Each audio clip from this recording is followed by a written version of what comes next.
भाइयों नमस्कार, जय हिंद। मैं राजेश सोनी, जिलाध्यक्ष आम आदमी पार्टी सिंगरौली। आज मैं बात करना चाहूँगा सिंगरौली ज़िले के पुलिस प्रशासन के ऊपर, जो कि पिछले 10 सालों से हमारे सिंगरौली ज़िले में निरीक्षक थाना प्रभारी के रूप में पदस्थ हैं। यदि इनका तबादला कभी हुआ तो पुनः हमारे सिंगरौली ज़िले में ही आके पदस्थ हो जाते हैं। और इन पुलिस प्रशासन के द्वारा जो लंबे समय से हमारे ज़िले में जमे हुए हैं, कौन सी मोहनी ऐसी सिंगरौली ज़िले में इनको मोह लेती है कि यह सिंगरौली ज़िला छोड़ना नहीं चाहते। आप देखेंगे कि अभी मेरे द्वारा विज्ञापन दिया गया था जिला प्रशासन में पुलिस अधीक्षक महोदय को कि सिंगरौली ज़िले में जो निरीक्षक 3 वर्षों से ऊपर पदस्थ हैं उनको आप तत्काल हटाएं, और जो उप निरीक्षक हैं 5 साल से ऊपर हमारे सिंगरौली में जमे हुए हैं उनको हटाएं। हटाने का मतलब आप समझ सकते हैं कि कोई अगर नायक के रूप में काम करता है तो उनको हटाने की इच्छा नहीं करती है। बहुत ऐसे तमाम अधिकारी, प्रशासनिक अधिकारी रहते हैं जिनको जनता चाहती है कि हमारे ज़िले से बाहर न जाएं।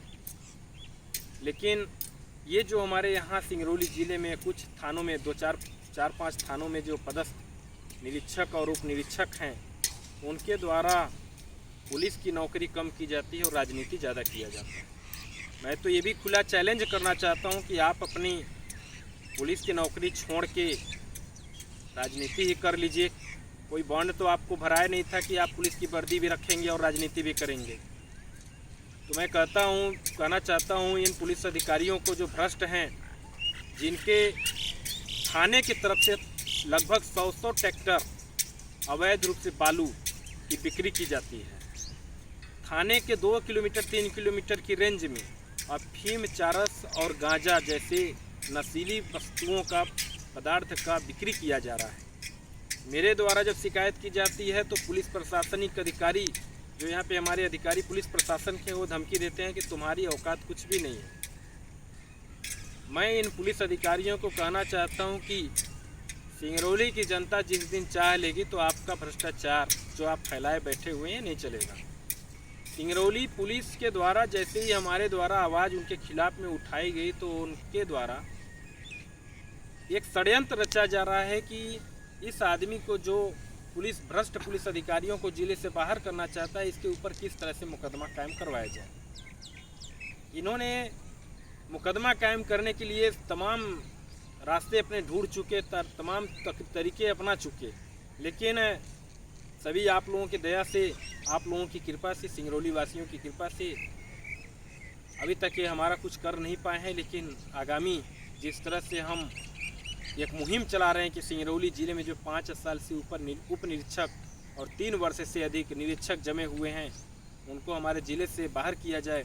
क्योंकि बाहर करने का सबसे बड़ा रीज़न है कि जो यहाँ की जनता है उनको खुलेआम ये लोग गाली देते हैं, गरीब लोगों को गाली दिया जाता है। और जो यहाँ पे चाहे किसी भी चीज़ का, चाहे गिट्टी क्रशर हो, चाहे डीजल माफिया हो, चाहे कोयला माफिया हो, चाहे बालू माफिया हो, उनको संरक्षण दिया जाता है।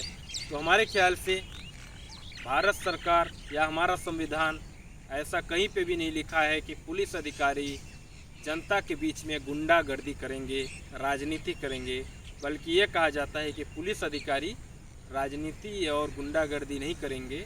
वो जनता की सेवा के लिए उनको वर्दी मिलती है कि कोई किसी गरीब आदमी को, मध्यम वर्ग को या अच्छे व्यक्ति को कोई परेशान अनलीगल रूप से न करने पाए। लेकिन यहाँ पे जो हमारे पुलिस अधिकारी कुछ हैं, कुछ थानों के, 4-5 थानों के, ये अपने आप को इस तरह से बाहुबली मानते हैं कि उनका कोई कुछ कर नहीं पाएगा, और जब इच्छा करेगी, जब तक इच्छा करेगी तब तक वो सिंगरौली ज़िले में रहेंगे। बहुत ज़्यादा यदि तबादला का कोई मुद्दा उठाया तो एक थाने से दूसरे थाने में चले जाएंगे। जबकि माननीय डीजीपी महोदय के द्वारा ये आदेश है कि किसी ज़िले में 3 वर्ष से अधिक कोई भी थाना प्रभारी नहीं रह सकता है। उनके डीजीपी महोदय के नियमों का उल्लंघन करते हुए ज़बरदस्ती हमारे यहाँ के थाना प्रभारी जमे हुए।